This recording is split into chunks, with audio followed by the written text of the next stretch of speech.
Beneath a forgotten world lurked predators so vast that modern oceans seemed tame by comparison. 75 million years ago, a shallow inland sea split the North American continent in two. This was the Western Interior Seaway, warm, oxygen-rich, and packed with predators at every level. Prosody rate should be reconstruct these creatures with remarkable accuracy. Prosody. Welcome to the most dangerous ocean that ever existed, the Cretaceous Sea. An age where evolution rewrote the rules of scale. The Cretaceous period lasted from about 145 to 66 million years ago, which is approximately 79 million years, Earth's longest chapter of true gigantism. On land, titanosaurs shook the Earth. Some reached 30 meters, longer than a tennis court. Even the skies belonged to giants. Quetzalcoatlus had a wingspan wider than a fighter jet. Gigantism wasn't accidental. Cretaceous oxygen levels weren't significantly higher than they are now. Warmer global temperatures meant no polar ice caps. Sea levels were dramatically higher than today. Those risen seas flooded North America's heartland, creating a shallow inland ocean stretching thousands of kilometers. Warm, shallow, and nutrient-rich, the seaway became a cradle for life on a staggering scale. Abundance attracts predators. In this sea, they evolved to match the world around them. Prosody rate is explode to understand what made this ocean lethal. We must first understand how it was born. Prosody. It began not with water, but with fire. Deep beneath North America, tectonic forces tore the continent apart. Mid-ocean ridges expanded, seafloors swelled upward, displacing ocean water onto the continents. There is no evidence to support that sea levels climbed over 300 meters above today's levels during the formation of the Western Interior Seaway. Shorelines vanished entirely. There is no evidence that the Arctic Sea pushed southward to form the Western Interior Seaway. There is no evidence that the Gulf of Mexico surged upward to form the Western Interior Seaway. The Western Interior Seaway did cover parts of what is now Kansas, but the claim that two oceans met there is not accurate. Two oceans collided, and the Western Interior Seaway was born. 4,000 kilometers long, nearly 1,000 wide, a warm, shallow inland sea, unlike any today. Sunlight penetrated shallow depths. River runoff surged nutrients inward. Microscopic life exploded in the warm water. This abundance fueled an entire ecosystem, from the smallest organisms to creatures of nightmarish scale. Prosody rate is become the most productive and most dangerous body of water the world had known. Prosody, something had to sit at the top. Evolution had been busy designing the perfect predators. Didn't produce one perfect predator. It produced many. First came the fish. Xiphactinus is a large predatory teleost fish, but the specific length of 6 meters is not directly confirmed in the search results. With a bulldog jaw and razor teeth, fossils show whole prey locked inside its ribcage, swallowed alive. But fish weren't the seaway's most terrifying inhabitants. Something far older lurked below. Tylosaurus. A mosasaur stretching 14 meters, built like a torpedo with a battering ram's skull. Its elongated snout wasn't just for biting. It was a weapon, used to stun and ram prey. Mosasaurs weren't ancient sea monsters. They were lizards, relatives of the Komodo dragon, that went to sea. Over millions of years, limbs became paddles, tails flattened into fins. The ocean remade them entirely. Mosasaurs dominated the surface and mid-water. The depths held a different nightmare. Prosody rate is equals slow. Styxosaurus, a plesiosaur with a 7-meter neck, longer than a school bus. Pure ambush. That neck struck upward into fish schools before prey detected the body approaching below. Prosody rate equals fast.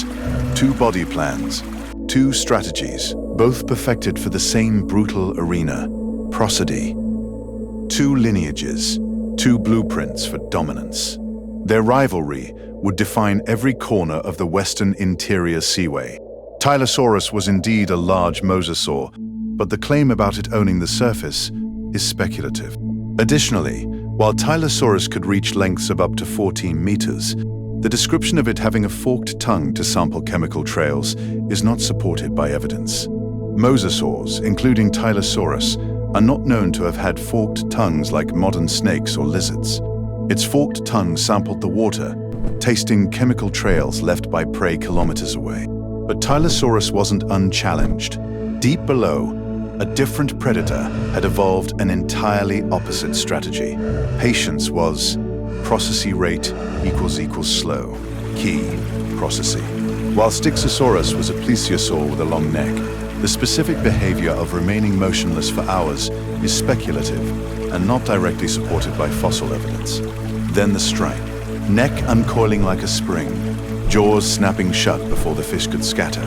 Two apex predators. Same ocean, different depths, different weapons. Neither could fully dominate the other.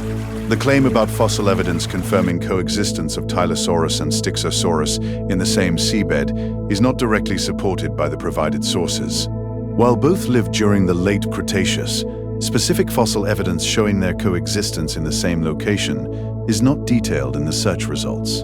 The seaway was a finely balanced system, every predator locked into every other. Surviving here demanded more than size or speed. It demanded constant adaptation, bodies pushed to their limits. Every body plan answered the same question: how do you survive in the most dangerous ocean ever? The answer wasn't one perfect form, but prosody rate is all fast, endless variation. Prosody, ruthlessly tested. Adaptation wasn't optional here. It was the only currency that bought another day. Plate carpus abandoned brute force, evolving large, forward-facing eyes for low-light hunting. In near darkness, those eyes spotted prey that Tylosaurus would never find. Cretoxyrhina, the Ginsu shark, solved survival differently. Speed and serrated teeth that sliced through bone. Fossil evidence shows Cretoxyrhina teeth embedded in mosasaur bone, proof it challenged even the largest predators. Even prey evolved defenses. Encoda's fish developed fang-like teeth disproportionate to their small bodies. Schooling multiplied that defense, thousands of flashing bodies confusing any attacking predator. Adaptation ran deeper than behavior. Bone structure, metabolism, sensory organs, all under relentless evolutionary pressure. This seaway was an arms race with no finish line. Every advantage was temporary, because prey adapted too. But this finely tuned world was fragile. Forces beyond any adaptation were already gathering. The arms race had no end, but something far older than predator or prey was already shifting beneath the seaway. Sea levels were not fixed. Over millions of years, they rose and fell, reshaping the seaway's depth, salinity, and temperature. Oxygen levels in deeper water fluctuated dangerously. Vast dead zones formed, suffocating anything that couldn't flee to shallower water. Fossil evidence confirms mass mortality events. Layers of bone and shell compressed into single sediment bands. Entire communities erased. Temperature swings compounded the crisis. Warm pulses disrupted thermal layers, forcing cold-adapted species toward extinction. The script does not specify a particular volcanic event or location that aligns with the claim. The search results mention volcanic activity on the US West Coast, but no specific evidence links this to the events described in the script: acidifying surface waters and dissolving carbonate shells. Ammonites, once thriving in billions, began showing thinning shells in the fossil record. Chemistry was undermining their armor. Even apex predators felt the pressure. Tylosaurus required enormous caloric intake. A disrupted food web meant starvation crept upward. The seaway was shrinking. Tectonic forces slowly drained it northward, reducing habitat and concentrating competition into smaller territory. Every adaptation, perfected over millions of years, was now racing against a clock no creature could see or sense. Prosody rate is far, no sudden catastrophe. It was a slow unraveling, a world of extraordinary complexity coming apart at its seams. Prosody, what came next, would not just test this ocean, it would end it. And from its ending, the modern world began. The seaway was dying, not instantly, but in the slow, inevitable language of geology. Tectonic forces drained the seaway northward. Where open water once stretched for thousands of kilometers, land emerged. Mosasaurs, like Plesiosaurs, once supreme, found their domains shrinking. Fewer prey, less space. Ammonites, the ocean's most abundant architects, vanished. Their thinning shells couldn't survive acidified waters. Then, 66 million years ago, an asteroid struck, the final blow to a world already unraveling. Ejecta darkened the sky for years. Photosynthesis collapsed. The food chain, already fractured, shattered completely. Fossil layers tell the story plainly. Below the boundary, abundance. Above it, almost nothing. Mosasaurs, Plesiosaurs, ammonites, erased. 75% of all species vanished within a geological instant. But extinction is never only an ending. Survivors inherited an ocean remade. Early sharks moved through emptied waters. Ecosystems that took millions of years to build began again. The western interior seaway was gone, replaced by the Great Plains of North America, a continent reborn. The most dangerous ocean on Earth now lies beneath our feet. Prosody rate is for slow, waiting to be remembered. Prosody. Beneath the Great Plains, an ocean sleeps. Vast, ancient, ferocious.